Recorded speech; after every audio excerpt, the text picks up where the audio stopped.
విడు మొరటోడు అని వాళ్ళు వీళ్ళు ఎన్నెన్ని అన్న పసి పిల్లవాడు నవ్వాడు.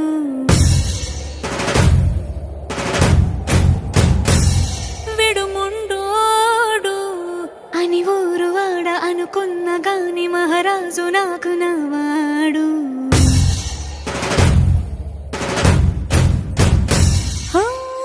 మాట పెడుసైనా మనసులో వెన్న రాయిలా ఉన్నవాడిలోన దేవుడెవరికి తెలుసును.